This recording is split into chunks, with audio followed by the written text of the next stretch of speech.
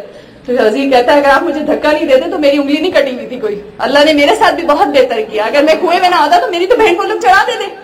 اور اللہ جو کرتا ہے وہ ہر حال میں بہتر کرتا ہے. لیکن ہمیں صبر اس لیے نہیں آتا کہ ہمیں پتہ نہیں ہوتا کہ اگلے دن کیا ہونے والا ہے، یا یہ جو بات ہوئی ہے وہ کس وجہ سے ہوئی ہے، اس کے پیچھے حکمت کیا ہے. صبر صرف اس لیے کر وہی لوگ سکتے ہیں جن کو اللہ کی ذات پر پورا بھروسہ، پورا توکل ہوتا ہے کہ وہ ہمارے ساتھ جو کچھ بھی کرے گا وہ خیر ہی کرے گا.